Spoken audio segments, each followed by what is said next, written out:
Pernahkah kalian membayangkan menghabiskan 5 tahun hidup untuk mewujudkan mimpi seseorang, menjual harta peninggalan orang tua, bekerja dari sebelum matahari terbit hingga larut malam, menahan lapar, menahan lelah, bahkan rela mengubur impian sendiri. Lalu tepat ketika orang yang kalian cintai berhasil mencapai puncak, dia justru mengatakan bahwa kalian sudah tidak pantas berdiri di sisinya. Itulah yang terjadi padaku. Namaku Nadia Pramesti. Dan inilah kisah bagaimana aku kehilangan segalanya demi seorang pria, yang akhirnya menyesali semua perbuatannya. Namun sebelum cerita ini dimulai, aku ingin mengucapkan terima kasih kepada kalian yang sudah mampir di channel ini. Kalau kalian suka cerita drama penuh emosi, pengkhianatan, perjuangan hidup, dan akhir yang benar-benar memuaskan, jangan lupa tekan tombol subscribe, nyalakan lonceng notifikasi, lalu berikan like untuk video ini. Dukungan kalian membuat channel ini terus semangat menghadirkan kisah-kisah baru setiap hari. Sekarang mari kita mulai ceritanya. 6 tahun yang lalu, aku hanyalah perempuan biasa yang menjalankan sebuah toko alat kesehatan kecil di kota Surabaya.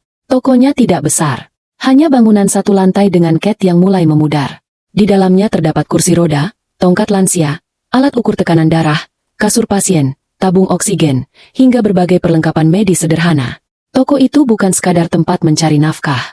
Tempat itu adalah kenangan terakhir bersama ayahku. Sebelum meninggal karena serangan jantung, ayah selalu berkata, "Nadia, apapun yang terjadi, jangan pernah malu mencari rezeki yang halal." Aku selalu mengingat pesan itu. Setiap pagi aku membuka toko pukul 7, melayani pelanggan dengan senyum, mengangkat barang sendiri, mencatat stok, mengantar pesanan ke rumah-rumah pasien. Semua kulakukan tanpa mengeluh. Hingga suatu hari, aku bertemu seorang pria bernama Raka Mahendra. Pertemuan kami sangat sederhana. Saat itu ia datang membeli alat bantu pernapasan untuk ibunya yang sedang sakit. Ia mengenakan kemeja lusuh, sepatu yang mulai sobek, namun cara bicaranya sangat sopan. Saat hendak pulang, ia berkata, "Maaf, Mbak, boleh saya bayar separuh dulu? Sisanya minggu depan." Aku melihat wajahnya. Tidak ada sedikit pun niat menipu. Aku mengangguk. "Silakan." Seminggu kemudian ia benar-benar datang. Bahkan membawa bunga melati sebagai ucapan terima kasih. Sejak hari itu kami mulai sering berbincang. Aku baru tahu, Raka bercita-cita menjadi dokter. Ia sudah 2 kali gagal masuk fakultas kedokteran karena biaya. Tetapi ia tidak pernah menyerah. Setiap malam ia belajar. Setiap pagi membantu ibunya berjualan. Aku kagum. Bukan karena mimpinya, melainkan karena kegigihannya. Hubungan kami semakin dekat. 2 tahun kemudian kami menikah secara sederhana. Tanpa pesta mewah. Tanpa gedung megah. Hanya akad di masjid kecil dengan keluarga terdekat. Malam pertama setelah menikah, Raka memegang kedua tanganku. "Nat." "Iya." Aku merasa bersalah. "Kenapa? Kamu pantas mendapatkan laki-laki yang sudah mapan." Aku tersenyum. "Aku tidak menikah dengan uang. Tapi kuliah kedokteranku masih panjang." "Lalu?" "Aku takut membuatmu menderita." Aku menggenggam tangannya lebih erat. "Kalau nanti kamu jadi dokter, bukankah semua perjuangan ini akan terbayar?" Raka tersenyum. Matanya berkaca-kaca. "Aku janji. Aku akan membuatmu hidup bahagia." Kalimat itu menjadi janji yang paling sering kuingat. Dan juga janji yang paling menyakitkan ketika akhirnya dilanggar. Beberapa bulan setelah menikah, Raka akhirnya dinyatakan diterima di Fakultas Kedokteran sebuah universitas swasta ternama. Hari itu kami menangis bersama. Kami sujud syukur. Namun kebahagiaan itu tidak berlangsung lama. Biaya daftar ulang mencapai hampir 150 juta rupiah. Aku memandangi angka itu berkali-kali. Tabungan kami bahkan tidak sampai seperlimanya. Raka duduk di ruang tamu sambil menunduk. Mungkin, aku memang harus menyerah. Aku langsung menggeleng. "Tidak." "Tapi uangnya dari mana?" Aku diam cukup lama. Tatapanku mengarah ke toko peninggalan ayah. Malam itu aku tidak bisa tidur. Aku berjalan mengelilingi toko, menyentuh rak-rak kayu yang dibuat sendiri oleh ayah. Melihat foto lama ketika aku masih kecil membantu menjaga toko. Air mataku perlahan menetes. Keesokan harinya, aku menemui seorang pengusaha yang sejak lama ingin membeli bangunan itu. "Bu Nadia, saya masih berminat membeli toko ini. Kalau memang dijual hari ini, saya bayar 480 juta rupiah." Tanganku gemetar. Hatiku seperti diremas. Tetapi bayangan wajah Raka terus muncul. Aku akhirnya mengambil pena. Lalu, menandatangani surat penjualan. Saat menyerahkan kunci toko, aku merasa seperti kehilangan rumah untuk kedua kalinya. Uang hasil penjualan toko hampir seluruhnya habis untuk biaya kuliah, praktik laboratorium, perlengkapan medis, serta kebutuhan hidup selama tahun pertama. Agar semuanya cukup, aku mulai bekerja tanpa mengenal waktu. Pagi menjadi kasir minimarket, siang membantu administrasi gudang farmasi, malam menjadi pencatat keuangan sebuah klinik kecil. Kadang masih menerima pekerjaan lepas menginput data hingga dini hari. Aku sering tertidur di atas meja, sering lupa makan. Berat badanku turun hampir 10 kilogram. Namun setiap kali Raka berkata, "Nat, nilaiku masuk 3 besar." Semua rasa lelah langsung menghilang. Aku selalu menjawab, "Aku tahu kamu pasti bisa." Aku benar-benar bangga. Tanpa kusadari, semakin tinggi Raka melangkah, semakin jauh pula ia mulai meninggalkanku. Memasuki tahun ketiga kuliah, cara bicaranya mulai berubah. Ia mulai sering menghadiri acara bersama teman-teman kampusnya yang berasal dari keluarga dokter, pejabat, dan pengusaha. Ia jarang pulang tepat waktu. Ponselnya semakin sering terkunci. Bahkan ketika aku mengirim pesan menanyakan apakah ia sudah makan, balasannya hanya satu kata, "Sibuk." Aku mencoba berpikir positif. Mungkin memang begini kehidupan mahasiswa kedokteran. Aku tidak pernah curiga.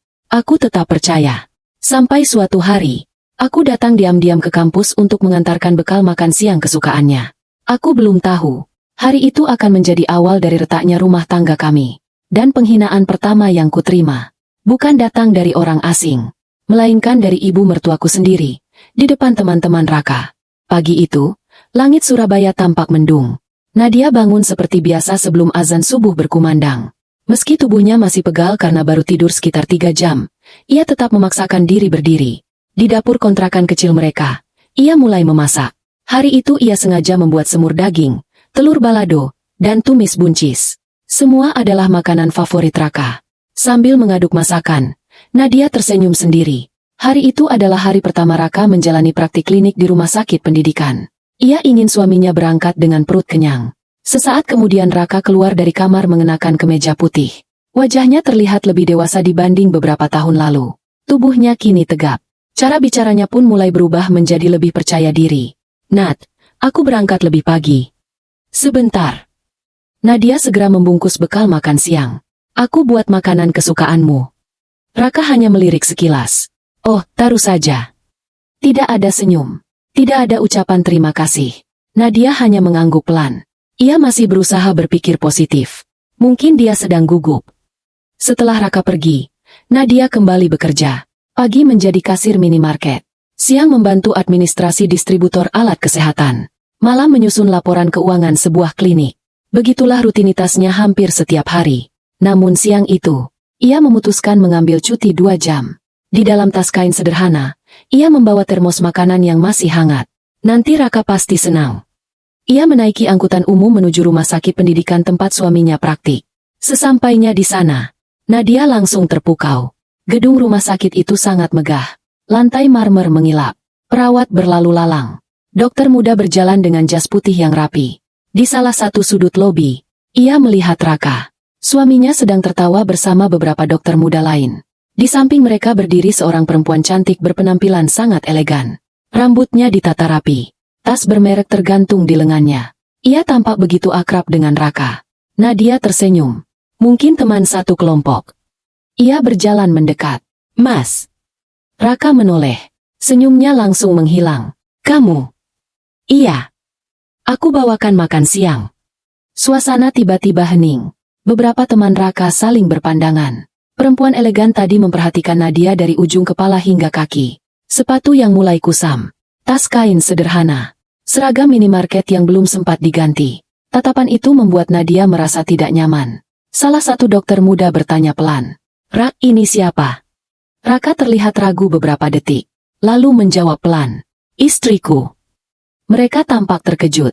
"Istri? Serius?" Perempuan elegan itu tersenyum tipis. "Oh, kukira kamu belum menikah." Raka hanya tertawa kecil. "Iya, menikah muda." Nada suaranya terdengar seperti sedang menyesali sesuatu. Nadia mencoba mengabaikan perasaan itu. Ia menyerahkan kotak bekal. "Aku masak semur kesukaanmu." Belum sempat Raka menerima. Terdengar suara keras dari belakang. Jadi ini perempuan itu. Semua orang menoleh. Seorang wanita paruh baya berjalan mendekat. Pakaiannya rapi. Perhiasan emas menghiasi hampir seluruh tangannya. Dialah Bu Ratna, Ibu Raka. Nadia langsung tersenyum. Ibu. Belum sempat mencium tangan. Bu Ratna menarik tangannya. Tidak usah. Nadia terdiam. Ada apa, Bu? Tatapan Bu Ratna sangat dingin. Kamu tahu tidak? Hari ini anak saya sedang bersama calon-calon dokter terbaik. Lalu kamu datang dengan pakaian seperti itu. Nadia menunduk melihat seragam minimarket yang masih dikenakannya. Aku habis kerja. Justru itu. Kamu sadar tidak? Penampilanmu membuat Raka kelihatan rendah. Suasana lobi menjadi sangat sunyi. Beberapa orang mulai memperhatikan. Nadia mencoba tersenyum. Aku cuma mau mengantar makan siang. Bu Ratna tertawa sinis. Makan siang? Anakku sekarang sudah calon dokter. Dia bisa makan di restoran manapun. Tidak perlu dibawakan bekal seperti buruh. Kalimat itu menghantam dada Nadia. Ia melirik Raka. Berharap suaminya akan membela. Namun, Raka hanya berdiri diam. Tanpa sepatah kata pun. Nadia menatapnya. Mas. Raka akhirnya berbicara. Lain kali, jangan datang ke rumah sakit. Suara itu pelan. Namun cukup untuk membuat hati Nadia hancur. Kenapa? Kamu bikin aku tidak nyaman. Aku cuma mengantar makanan. Teman-temanku semua dari keluarga dokter. Mereka tidak mengerti kehidupan kita. Nadia masih berusaha tersenyum. Kalau begitu aku pulang. Ia mengambil kembali kotak bekal. Namun Bu Ratna justru merebutnya. Sudah sekalian saja. Lalu, di depan semua orang, kotak makan itu dilempar ke tempat sampah. Kuah semur tumpah. Nasi berserakan di lantai. Semua hasil masakan Nadia pagi tadi berakhir menjadi sampah. Air mata Nadia hampir jatuh. Tetapi ia menahannya. Aku pamit. Ia berbalik perlahan. Setiap langkah terasa sangat berat. Di belakangnya, terdengar bisikan beberapa orang. Kasihan. Itu istrinya. Kok diperlakukan begitu? Namun ada juga yang berkata pelan. Pantas saja Raka malu. Kalimat-kalimat itu terus terngiang sepanjang perjalanan pulang. Sesampainya di kontrakan, Nadia akhirnya menangis. Tangis yang selama ini selalu ia tahan. Ia membuka lemari. Di dalamnya hanya tersisa beberapa pakaian sederhana. Tidak ada lagi perhiasan. Tidak ada lagi tabungan.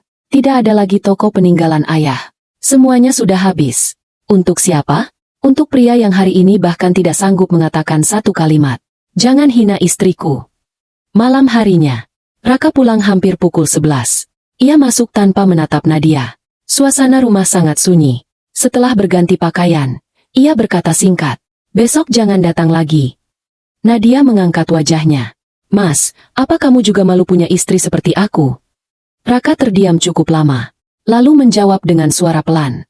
Aku hanya tidak ingin karierku terganggu. Jawaban itu lebih menyakitkan daripada tamparan. Malam itu, untuk pertama kalinya sejak menikah, Nadia tidur sambil membelakangi suaminya. Ia tidak tahu.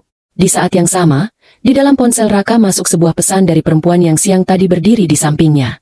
Besok makan malam jadi, kan? Ibuku juga ingin bertemu denganmu. Raka membaca pesan itu. Tersenyum tipis. Lalu membalas. Tentu. Sampai besok.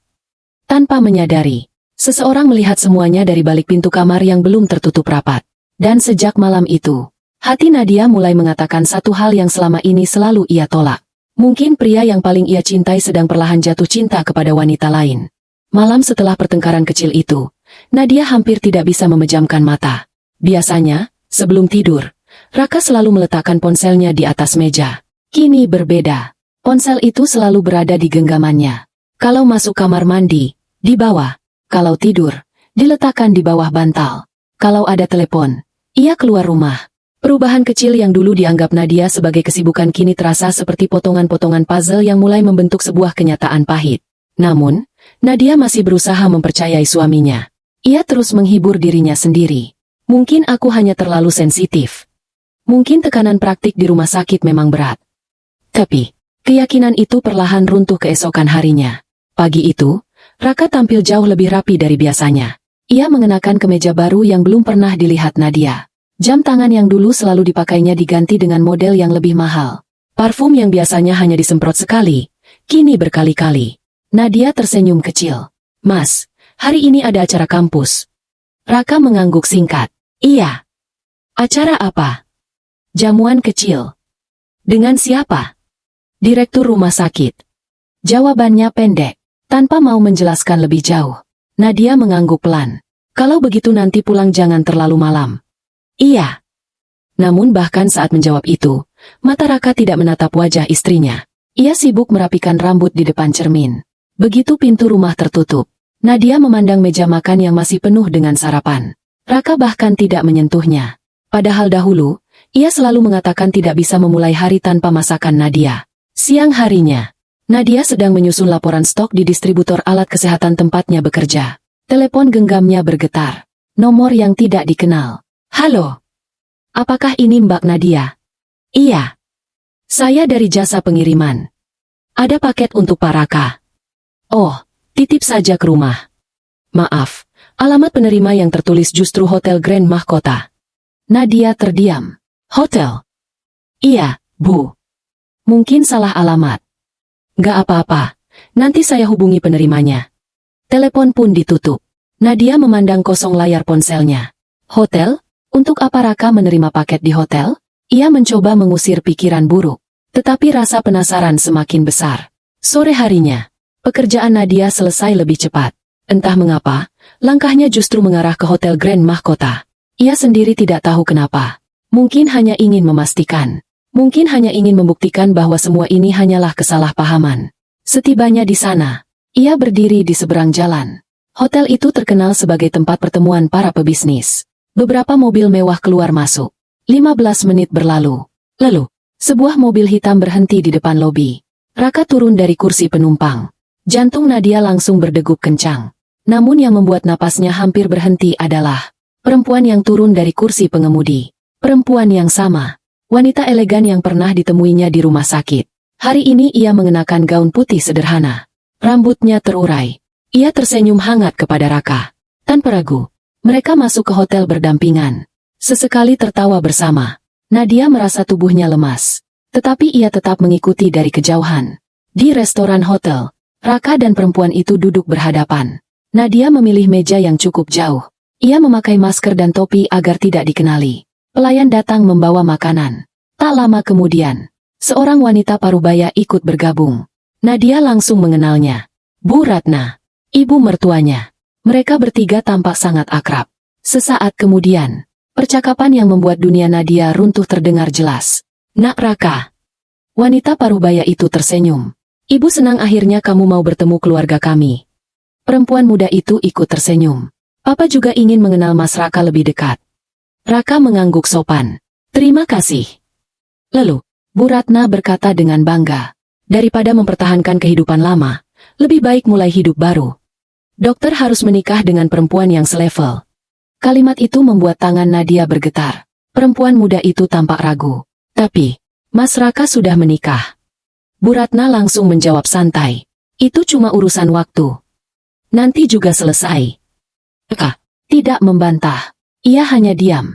Diam yang berarti setuju. Air mata Nadia akhirnya jatuh. Ia buru-buru berdiri sebelum ada yang melihat.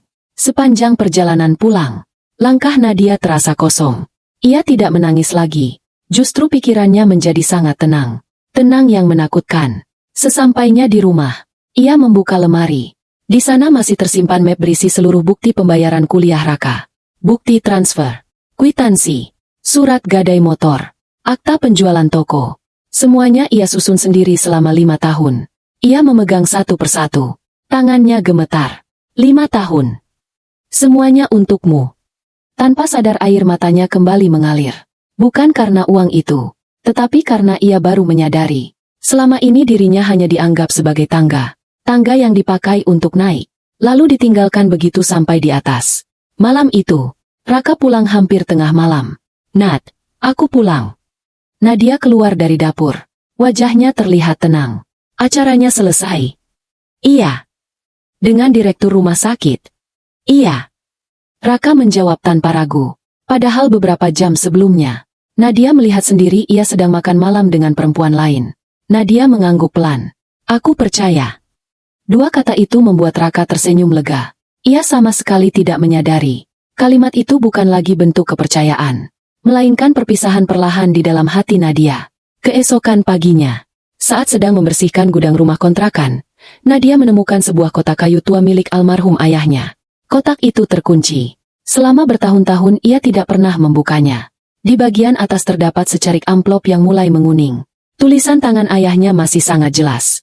Buka surat ini hanya jika suatu hari hidupmu benar-benar berada di titik terendah. Nadia memandang amplop itu lama.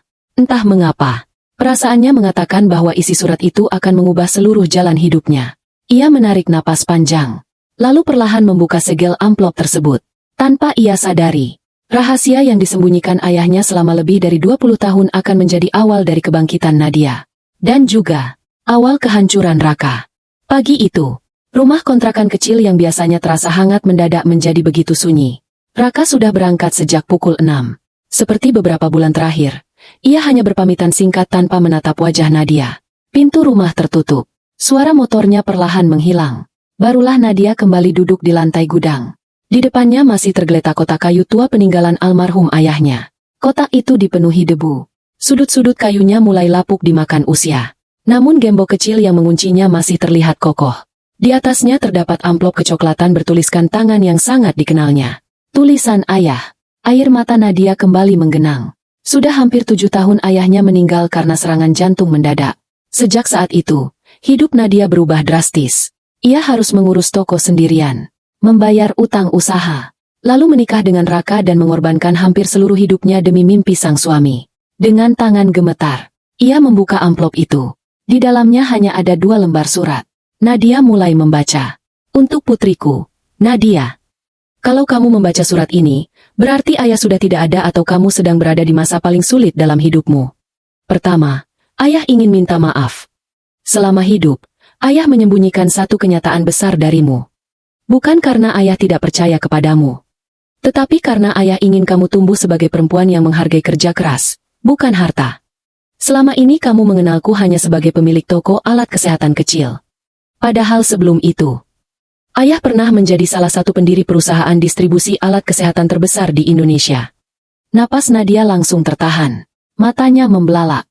Ia membaca ulang kalimat itu berkali-kali. Tidak mungkin. Ayah tidak pernah menceritakan hal tersebut. Bagaimana mungkin? Ia melanjutkan membaca. Ayah keluar dari perusahaan itu lebih dari 20 tahun lalu karena konflik prinsip. Ayah tidak pernah mengambil bagian keuntungan sedikitpun. Namun salah satu sahabat ayah, Hendra Kusuma, tetap menyimpan seluruh hak kepemilikan ayah atas nama sebuah perwalian. Kalau suatu hari kamu benar-benar membutuhkan, temuilah Pak Hendra. Beliau tahu semuanya. Di dalam kotak ini juga ada dokumen yang harus kamu bawa. Maaf karena ayah baru bisa memberikan semua ini sekarang. Jagalah harga dirimu. Jangan pernah mempertahankan orang yang tidak lagi menghargaimu. Ayah selalu bangga menjadi ayahmu. Surat itu berakhir. Nadia sudah tidak mampu menahan tangisnya. Tangis yang bukan karena sedih, melainkan karena terlalu banyak pertanyaan yang memenuhi kepalanya. Dengan tergesa-gesa ia membuka kotak kayu tersebut. Di dalamnya terdapat map hitam yang sangat rapi, beberapa lembar sertifikat, surat kuasa, dan sebuah kartu nama. Hendra Kusuma, Komisaris Utama PT Medika Sentosa Nusantara. Nama perusahaan itu terasa sangat familiar. Nadia pernah melihatnya berkali-kali. Perusahaan distribusi alat kesehatan terbesar yang memasok hampir seluruh rumah sakit besar di Indonesia. Tangannya kembali bergetar. Ini mustahil. Hari itu juga, tanpa memberitahu siapapun, Nadia memutuskan mendatangi alamat yang tertera di kartu nama. Gedung perusahaan itu berdiri megah di kawasan bisnis Surabaya. Puluhan lantai, seluruh dindingnya menggunakan kaca. Mobil-mobil mewah keluar masuk area parkir. Nadia yang masih mengenakan pakaian kerja sederhana sempat ragu melangkah. Seorang petugas keamanan menghampirinya. Mbak, ada keperluan. Saya ingin bertemu Pak Hendra Kusuma. Bapak ada janji dengan Mbak. Nadia menggeleng. Tidak. Satpam itu tersenyum sopan. Maaf, tanpa janji tidak bisa. Nadia mengangguk mengerti. Ia berbalik. Namun sebelum melangkah, ia kembali mengeluarkan kartu nama dan surat ayahnya. Kalau begitu, boleh tolong berikan ini kepada beliau. Satpam menerima amplop itu. Baik, Mbak. Nadia duduk di bangku depan gedung. 10 menit berlalu. 15 menit. Belum ada kabar. Ia mulai berpikir untuk pulang. Tiba-tiba, pintu lobi terbuka. Beberapa orang berlari keluar. Di tengah mereka berjalan seorang pria berusia sekitar 65 tahun dengan rambut memutih namun masih tampak berwibawa. Begitu melihat Nadia, pria itu langsung berhenti. Matanya berkaca-kaca. Nadia. Nadia berdiri perlahan. Iya, Pak. Tanpa diduga, pria itu justru menghampiri dan memeluknya erat. Ya Tuhan. Kamu benar-benar anak Arman. Aku mencarimu bertahun-tahun. Seluruh karyawan yang berada di lobi langsung saling berpandangan. Mereka belum pernah melihat komisaris utama memeluk seseorang sambil menangis. Pak Hendra melepaskan pelukannya. Kenapa baru datang sekarang? Nadia menunduk. Ayah tidak pernah bercerita apa-apa. Pak Hendra menghela napas panjang. Aku sudah menduga. Mari ikut ke ruanganku. Di ruang komisaris, Pak Hendra menyuruh sekretaris menutup seluruh jadwal rapat hari itu. Ia sendiri yang menuangkan teh untuk Nadia. Nak, ayahmu adalah sahabat terbaikku. Dulu kami membangun perusahaan ini dari nol. Tetapi ayahmu memilih keluar karena tidak ingin keluarganya hidup dalam kemewahan. Nadia masih sulit mempercayainya. Lalu, kenapa ayah tidak pernah mengambil haknya? Pak Hendra tersenyum. Itulah Arman. Baginya, kehormatan lebih mahal daripada uang. Tapi sebelum meninggal, ia menitipkan satu pesan. Pak Hendra membuka brankas besar di belakang meja. Ia mengeluarkan sebuah map berwarna biru, lalu meletakkannya di hadapan Nadia. Ayahmu tetap memiliki 25% saham perusahaan ini. Aku hanya menjaganya. Sesuai wasiatnya. Hari ini, semuanya resmi menjadi milikmu. Nadia membeku. 25%. Pak Hendra mengangguk. Nilainya sekarang sekitar. Ia menyebut angka yang membuat Nadia hampir tidak mampu bernapas. Lebih dari 1 triliun rupiah. Nadia menatap map itu tanpa berkedip. Selama ini, ia rela menjual toko peninggalan ayah demi membiayai kuliah Raka. Padahal, ayahnya telah meninggalkan sesuatu yang nilainya bahkan tidak pernah ia bayangkan. Namun, yang lebih mengejutkan lagi belum selesai. Pak Hendra kembali membuka sebuah berkas. Mulai bulan depan, PT Medika Sentosa Nusantara akan mengakuisisi jaringan rumah sakit dan perusahaan kesehatan baru. Nadia mengangguk pelan. Pak Hendra melanjutkan. Di salah satu rumah sakit yang akan kami ambil alih, ada seorang dokter muda bernama Raka Mahendra. Nadia langsung mengangkat kepala. 3 hari berlalu sejak pertemuan Nadia dengan Pak Hendra. Selama 3 hari itu, hidup Nadia terasa seperti mimpi.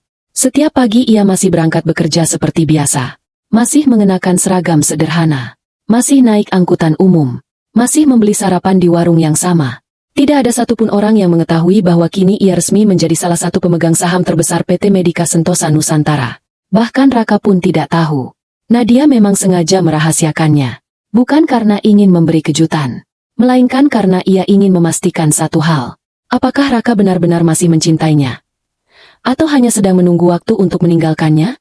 Di kantor pusat PT Medika Sentosa Nusantara, Pak Hendra mulai mengajak Nadia mempelajari bisnis perusahaan. Setiap hari ia memperkenalkan para direktur, menjelaskan cara kerja distribusi alat kesehatan, proses akuisisi rumah sakit, pengelolaan investasi, sampai sistem audit internal. Awalnya Nadia merasa minder. Aku cuma lulusan SMK, Pak. Pak Hendra tersenyum. Lulusan bisa dicari. Kejujuran tidak. Kamu sudah membuktikan itu selama bertahun-tahun. Ayahmu juga membangun perusahaan ini tanpa gelar tinggi. Nadia mengangguk perlahan. Kalimat itu membuatnya lebih percaya diri. Selama beberapa hari berikutnya, ia mulai belajar dengan sungguh-sungguh. Semua direktur terkejut melihat kecepatan Nadia memahami laporan keuangan. Tidak ada yang tahu. Sejak menjual toko ayahnya, Nadia terbiasa mengurus pembukuan sendiri. Menghitung stok, mengelola arus kas, mencatat pemasukan dan pengeluaran hingga larut malam. Kemampuan yang dulu dianggap sepele, kini justru menjadi kelebihannya. Sementara itu, di rumah sakit tempat Raka bekerja, karirnya sedang melesat. Ia menjadi salah satu dokter muda favorit. Pandai berbicara, pandai mengambil hati pasien, pandai mencari perhatian para atasan. Namun ada satu kebiasaan buruk yang mulai tumbuh. Ia senang mengaku hasil kerja orang lain sebagai prestasinya. Beberapa laporan penelitian junior, ia ubah namanya menjadi miliknya. Beberapa presentasi rekan kerja ia sampaikan seolah-olah dibuat sendiri. Teman-temannya mulai tidak menyukai sikap itu. Tetapi tidak ada yang berani menegur. Karena Raka sedang dekat dengan seorang perempuan bernama Clarissa, putri dari salah satu pengusaha alat kesehatan terbesar di Jawa Timur. Semua orang menganggap masa depan Raka sudah pasti cerah. Malam itu, Clarissa mengajak Raka makan malam bersama keluarganya. Ayah Clarissa, Herman Wijaya, dikenal sebagai pebisnis sukses. Begitu makan malam dimulai, Pak Herman langsung bertanya, "Dokter Raka, saya dengar Anda sudah menikah." Suasana meja mendadak sunyi. Bu Ratna yang duduk di samping Raka buru-buru tersenyum. "Itu hanya masalah administrasi. Sebentar lagi selesai." Pak Herman mengernyit. "Maksudnya?" Raka menarik napas panjang.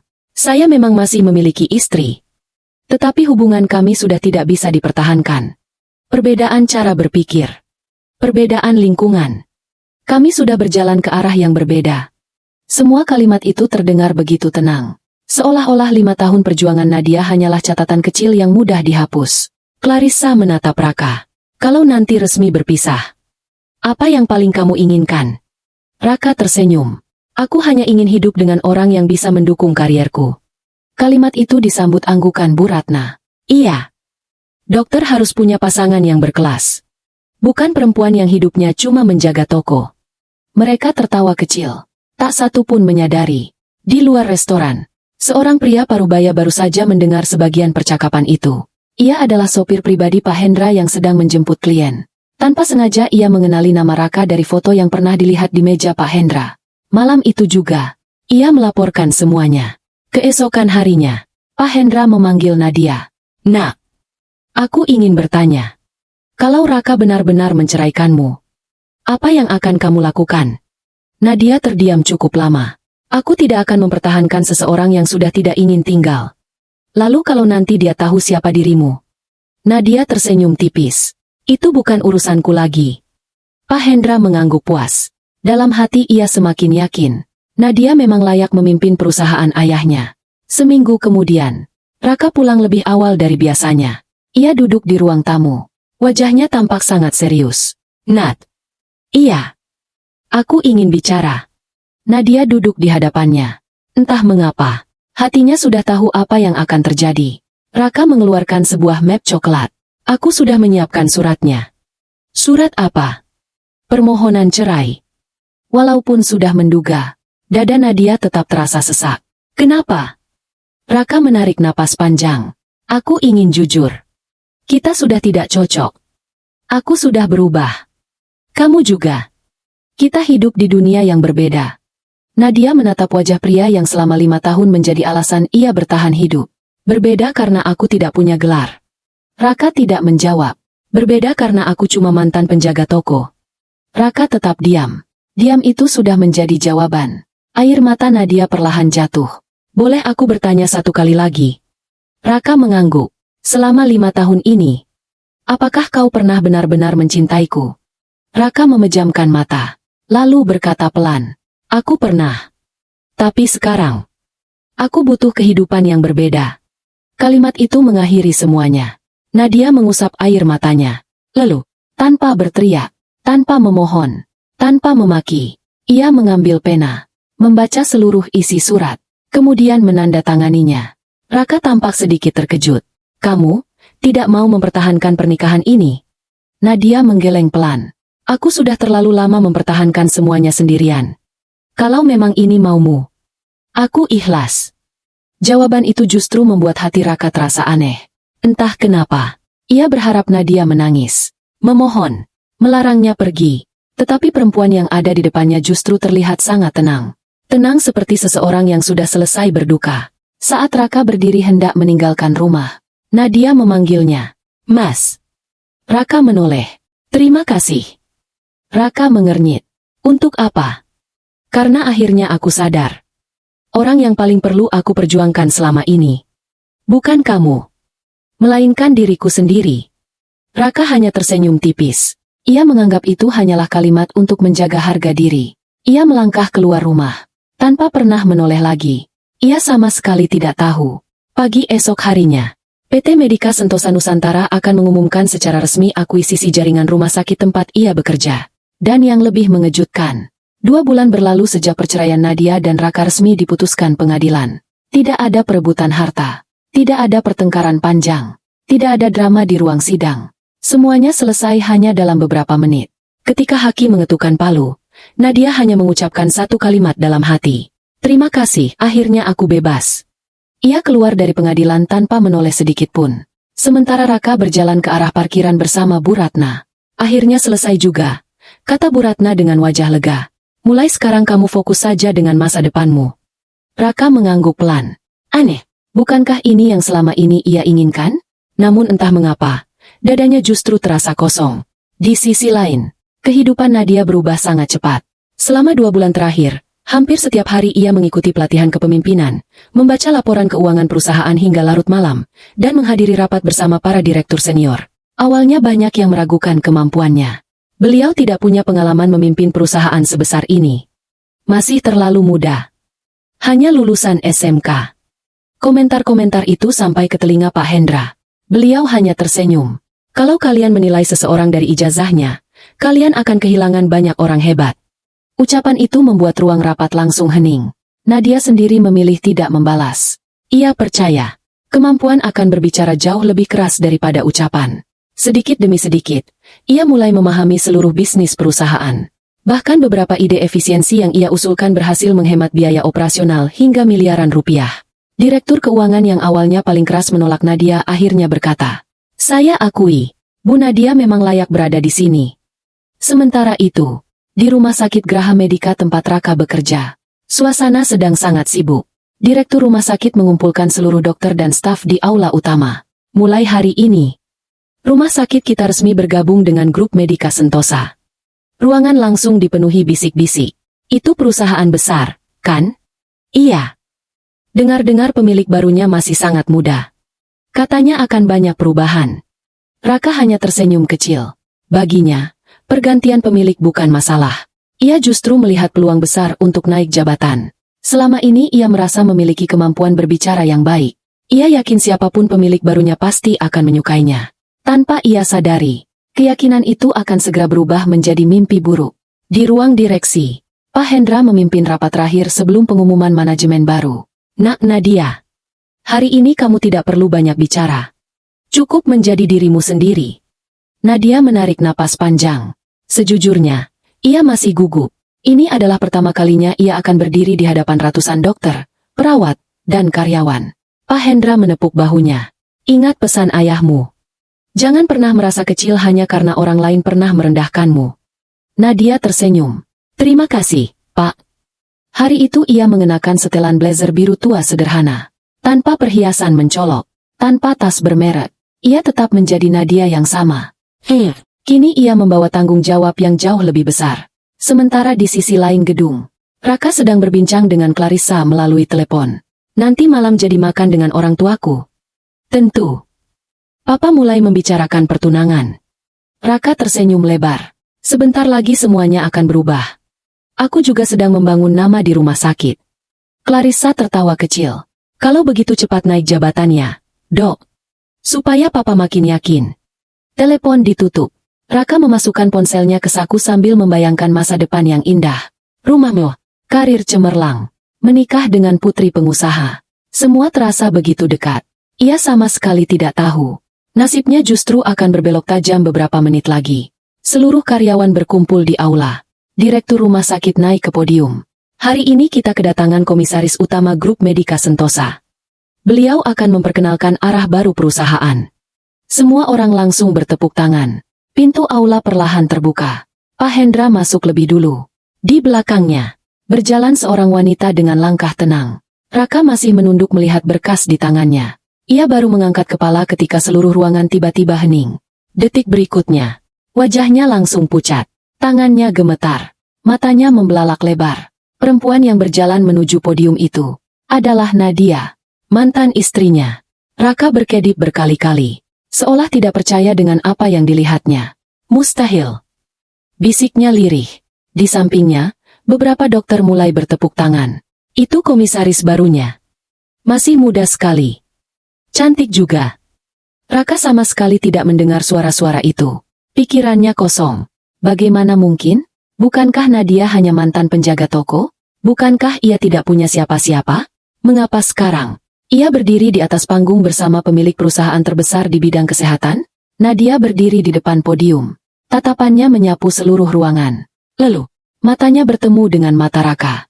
Hanya sekitar 2 detik. Tidak ada kebencian. Tidak ada senyum kemenangan. Tidak ada sindiran. Ia hanya memandang seperti melihat seorang karyawan biasa. Kemudian mengalihkan pandangannya. Sikap itu justru membuat dada Raka semakin sesak. Pak Hendra mulai berbicara. Perkenalkan. Mulai hari ini, Komisaris Utama Grup Medika Sentosa.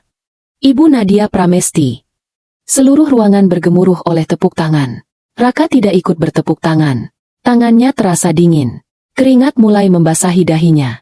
Ia teringat semua ucapan yang pernah ia lontarkan. Kita sudah berada di dunia yang berbeda. Aku butuh pasangan yang selevel. Jangan datang ke rumah sakit lagi. Setiap kalimat itu kini seperti palu yang menghantam kepalanya sendiri. Setelah acara selesai, seluruh dokter berbaris untuk memperkenalkan diri kepada komisaris baru. Raka berdiri paling belakang. Jantungnya berdegup sangat cepat. Satu persatu karyawan maju, menyalami Nadia, mengucapkan selamat datang. Hingga akhirnya, tiba giliran Raka. Mereka berdiri saling berhadapan. Ruangan mendadak terasa sunyi. Raka mencoba tersenyum. Nat. Belum sempat menyelesaikan kalimatnya. Nadia berkata dengan suara tenang dan profesional. Selamat siang, Dr. Raka. Terima kasih atas dedikasi Anda untuk rumah sakit ini. Tidak ada sapaan akrab. Tidak ada emosi. Tidak ada luka yang dipertontonkan. Hanya kalimat formal seorang komisaris kepada bawahannya. Raka mencoba berbicara lagi. Aku. Namun Nadia sudah lebih dulu menoleh kepada dokter berikutnya. 1 minggu setelah pengumuman akuisisi, suasana di rumah sakit Graha Medica berubah total. Setiap divisi menerima pemberitahuan audit. Seluruh dokumen harus diperiksa ulang. Laporan medis, administrasi, pengadaan alat kesehatan, klaim asuransi, hingga penelitian para dokter. Banyak karyawan menganggap audit itu sebagai prosedur biasa. Namun tidak bagi Raka. Sejak email itu dikirim, ia hampir tidak bisa tidur. Di apartemennya, Raka membuka laptop hingga dini hari. Puluhan folder memenuhi layar. Ia menghapus beberapa file, memindahkan dokumen, mengganti tanggal, menyusun ulang laporan. Tangannya berkeringat. Aku harus membereskan semuanya sebelum mereka menemukan sesuatu. Ia yakin, kalau semua jejak dihapus, audit tidak akan menemukan apapun. Tanpa ia sadari, Grup Medika Sentosa menggunakan sistem penyimpanan digital yang mencatat setiap perubahan dokumen secara otomatis. Semua aktivitasnya sudah terekam. Keesokan paginya, di ruang audit, seorang auditor senior bernama Farhan mulai memeriksa hasil penelitian yang pernah dipublikasikan Raka. Semakin lama ia membaca, dahinya semakin berkerut. Aneh. Ia membuka arsip lama, lalu membandingkan dengan dokumen lain. Beberapa jam kemudian ia memanggil auditor kedua. Coba lihat ini. Auditor itu membaca perlahan. Matanya langsung membesar. Ini sama persis. Farhan mengangguk. Yang berbeda hanya nama penulis. Mereka kembali membuka data. Ternyata bukan hanya satu. Ada 3 penelitian yang diduga diambil dari hasil kerja dokter lain. Di sisi lain, Raka sedang memeriksa pasien ketika telepon dari bagian SDM masuk. Dokter Raka. Iya. Mohon hadir di ruang audit pukul 2 siang. Untuk apa? Hanya klarifikasi beberapa dokumen. Jantung Raka langsung berdegup lebih cepat. Namun ia tetap berusaha tenang. Mungkin hanya pemeriksaan rutin. Pukul 2 tepat. Raka memasuki ruang audit. Di sana sudah duduk 3 auditor. Farhan mempersilahkannya duduk. Dokter Raka. Kami hanya ingin meminta penjelasan. Tentu. Farhan meletakkan 2 berkas di atas meja. Bisa jelaskan kenapa penelitian ini identik? Raka melihat judulnya. Wajahnya langsung berubah. Itu. Farhan membuka halaman berikutnya. Versi pertama ditulis oleh Dr. Intan 2 tahun lalu. Versi kedua diterbitkan atas nama Anda. Isinya 98% sama. Raka berusaha tersenyum. Mungkin kami memakai referensi yang sama. Farhan menggeleng. Bahkan kesalahan ketiknya juga sama. Ruangan mendadak sunyi. Sementara itu, Dr. Intan dipanggil sebagai saksi. Ia datang membawa laptop lama. Dengan tenang ia menunjukkan seluruh proses penyusunan penelitian. Tanggal pembuatan. Riwayat revisi. Email pengiriman kepada Raka. Saya mengirim draft ini kepada Dr. Raka untuk diperiksa. Tapi seminggu kemudian, penelitian itu justru dipresentasikan atas nama beliau. Seluruh auditor saling berpandangan. Farhan menoleh kepada Raka. Apakah ada penjelasan? Raka mulai kehilangan ketenangan. Itu hanya salah paham. Saya ikut membantu.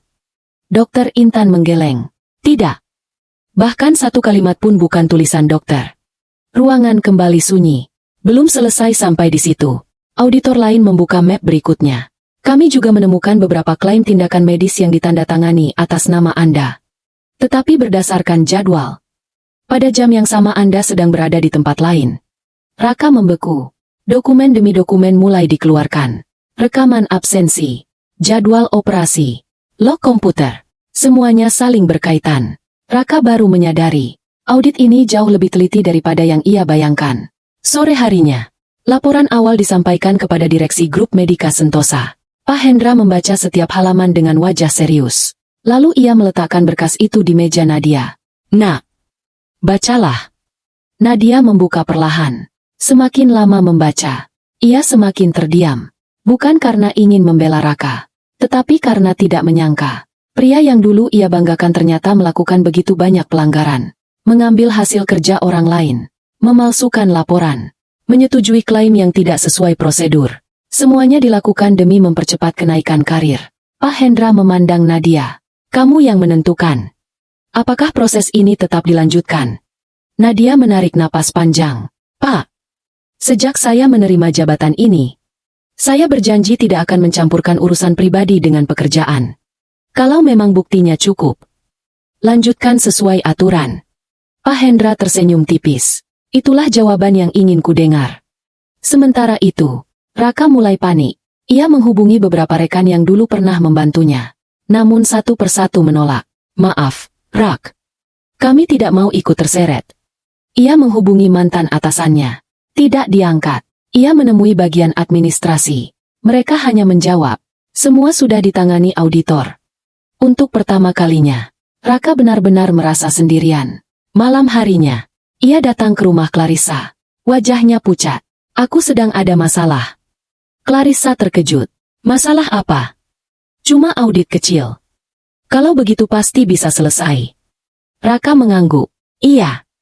Namun sebelum pembicaraan berlanjut, Pak Herman keluar dari ruang kerja. Ada apa? Clarissa menjelaskan singkat. Pak Herman langsung bertanya. Audit apa? Raka mencoba tersenyum. Hanya pemeriksaan administrasi. Pak Herman menatapnya tajam. Dalam bisnis, kalau auditor mulai memanggil seseorang berkali-kali, biasanya masalahnya bukan administrasi. Kalimat itu membuat wajah Raka semakin pucat. Keesokan harinya, direksi mengirim surat resmi. Raka diwajibkan hadir dalam sidang etik dan evaluasi khusus 3 hari lagi. Semua bukti akan dipaparkan. Semua saksi akan dihadirkan. Seluruh direksi grup Medika Sentosa akan hadir. Termasuk Komisaris Utama, Nadia. Saat membaca surat itu, tangan Raka gemetar hebat. Ia baru menyadari satu hal. Selama ini ia selalu merasa sedang membangun masa depan. Padahal, tanpa sadar, ia sedang menggali lubang untuk mengubur karirnya sendiri. Dan 3 hari lagi, semua kebohongan yang ia bangun selama bertahun-tahun akan runtuh di hadapan orang yang dulu paling ia remehkan. 3 hari kemudian, ruang rapat utama grup Medika Sentosa dipenuhi para direksi, komite etik, tim auditor, perwakilan rumah sakit, beberapa dokter senior. Suasananya jauh lebih tegang dibanding rapat biasa. Tidak ada suara obrolan, tidak ada tawa. Semua menunggu dimulainya sidang etik terhadap seorang dokter muda yang selama ini dikenal berprestasi. Namanya, Dr. Raka Mahendra. Pukul 9 tepat, pintu ruang rapat terbuka. Raka melangkah masuk dengan jas putih yang masih melekat di tubuhnya. Namun kali ini, langkahnya tidak lagi penuh percaya diri. Ia melihat ke sekeliling. Di ujung, Pak Hendra sudah duduk. Di sebelahnya, Nadia, mantan istrinya, kini mengenakan blazer hitam sederhana dengan pin komisaris utama di dadanya. Tatapan Nadia tetap tenang. Tidak ada senyum kemenangan. Tidak ada kebencian. Bagi, hari itu hanyalah menjalankan tanggung jawab, bukan membalas luka. Hal itulah yang justru membuat Raka semakin sesak. Ketua Komite Etik membuka sidang. Dr. Raka Mahendra. Hari ini kami akan memeriksa beberapa dugaan pelanggaran profesional. Silakan dengarkan seluruh bukti sebelum memberikan klarifikasi. Layar besar di depan ruangan menyala. Satu demi satu dokumen mulai ditampilkan. Penelitian pertama. Riwayat revisi. Email asli. Nama penulis sebenarnya. Lalu penelitian kedua. ketiga, keempat. Semuanya menunjukkan pola yang sama. Raka mengambil karya Dokter Junior, mengubah nama penulis, kemudian mempresentasikannya sebagai hasil kerjanya sendiri. Ruangan mulai dipenuhi bisik-bisik. Jadi selama ini, pantas saja cepat sekali naik. Kasihan dokter-dokter junior. Raka mencoba membela diri. Saya hanya membimbing mereka. Farhan, auditor utama, berdiri. Kalau membimbing, kenapa nama penulis aslinya dihapus? Raka terdiam. Belum selesai. Bukti berikutnya ditampilkan. Klaim tindakan medis, data absensi, log komputer, rekaman CCTV. Semuanya saling menguatkan. Beberapa tindakan yang diklaim dilakukan Raka ternyata dikerjakan dokter lain. Tetapi penghargaan dan insentifnya masuk rekening Raka. Ketua komite bertanya tegas. Apakah saudara membantah? Raka menunduk. Keringat mulai membasahi dahinya. Tidak. Jawaban itu membuat seluruh ruangan kembali hening. Tiba-tiba, pintu ruang rapat terbuka. Seorang dokter senior masuk. Maaf, saya terlambat. Semua menoleh. Beliau adalah Dr. Bima Santoso, mantan kepala pendidikan rumah sakit. Ia membawa sebuah flash disk. Saya baru menemukan rekaman rapat lama. Video diputar. Dalam rekaman itu, terlihat jelas seorang dokter junior sedang mempresentasikan hasil penelitian. Raka duduk di sampingnya. Beberapa menit kemudian, Raka berkata, biar nanti saya yang presentasikan ke direksi. Nama kamu tidak usah dicantumkan dulu. Dokter junior itu tampak ragu, namun akhirnya mengangguk. Video berhenti. Ruangan langsung sunyi. Tidak ada lagi yang bisa dibantah. Ketua komite etik memandang Raka. Apakah masih ada penjelasan? Raka perlahan berdiri. Suaranya bergetar. Tidak ada. Saya salah. Saya terlalu mengejar jabatan. Dan saya pikir, selama tidak ketahuan, semuanya akan baik-baik saja. Kalimat itu terdengar lirih, tetapi cukup untuk mengakhiri seluruh pembelaannya. Setelah bermusyawarah selama hampir 1 jam, direksi kembali memasuki ruangan. Ketua komite membacakan keputusan. Dr. Raka Mahendra dinyatakan melakukan pelanggaran etik berat. Saudara diberhentikan secara tidak hormat dari seluruh jaringan rumah sakit Grup Medika Sentosa. Izin rekomendasi untuk promosi jabatan dicabut. Hasil penelitian yang menggunakan nama saudara akan dibatalkan. Seluruh insentif yang diterima secara tidak sah wajib dikembalikan. Palu diketukan. Tok, tok, tok. Dalam hitungan detik, karir yang dibangun Raka selama bertahun-tahun runtuh. Kabar itu menyebar sangat cepat. Sore harinya, Pak Herman membaca berita internal perusahaan. Wajahnya langsung berubah. Ia memanggil Clarissa. Kamu masih ingin menikah dengan orang seperti ini? Clarissa terdiam. Selama ini ia mengenal Raka sebagai pria jujur. Ternyata semuanya hanya topeng. Malam itu juga, pertunangan mereka dibatalkan. Nomor Raka diblokir. Semua komunikasi diputus. Bu Ratna yang mendengar kabar itu langsung datang ke apartemen anaknya. Begitu pintu dibuka, ia melihat Raka duduk sendirian. Jas dokternya tergeletak di lantai. Tatapannya kosong. Bu Ratna menangis. Kenapa bisa begini? Raka tersenyum pahit. Ibu masih ingat waktu ibu membuang bekal yang dibuat Nadia? Bu Ratna terdiam. Ibu masih ingat waktu ibu bilang Nadia tidak pantas mendampingi dokter? Air mata Bu Ratna semakin deras. Raka menunduk. Orang yang selama ini paling tulus, justru orang yang paling kami sakiti. Untuk pertama kalinya, Bu Ratna tidak mampu berkata apa-apa. 1 bulan kemudian, Raka mencoba melamar ke beberapa rumah sakit. Namun semua menolak. Rekam jejak etiknya sudah tercatat. Tidak ada rumah sakit besar yang berani menerima. Tabungannya mulai habis. Mobil dijual. Apartemen dilepas. Jam tangan mahal dijual satu persatu. Hidup yang dulu begitu ia banggakan perlahan menghilang. Sementara itu, Nadia mulai menjalankan program baru di Grup Medika Sentosa. Ia membuka program dokter mengabdi, yaitu beasiswa penuh bagi mahasiswa kedokteran dari keluarga kurang mampu. Syaratnya hanya satu. Selain berprestasi, mereka harus memiliki rekam jejak kejujuran yang baik. Ilmu bisa dipelajari, tapi karakter itu dibangun sejak awal.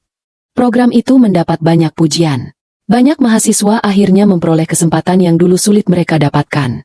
Nadia merasa, inilah cara terbaik menghormati perjuangan ayahnya. 6 bulan kemudian, suatu sore, Nadia menghadiri peresmian sebuah klinik kesehatan gratis di pinggiran kota. Klinik itu bekerja sama dengan yayasan sosial. Saat sedang berkeliling, ia melihat seseorang mengenakan jas dokter sederhana. Pria itu sedang memeriksa seorang kakek dengan penuh kesabaran. Setelah selesai, pria itu menoleh. Mereka saling berpandangan. Raka, kini wajahnya jauh lebih kurus. Tidak ada lagi jam tangan mahal. Tidak ada lagi mobil mewah. Tidak ada lagi kesombongan. Hanya seorang dokter yang melayani masyarakat tanpa memandang bayaran. Raka berjalan mendekat. Nadia. Nadia tersenyum sopan. Selamat sore, Dok. Raka menunduk. Aku sudah lama ingin meminta maaf. Aku tahu. Maafku tidak akan menghapus semua luka yang pernah kubuat. Tapi aku tetap harus mengatakannya. Maaf.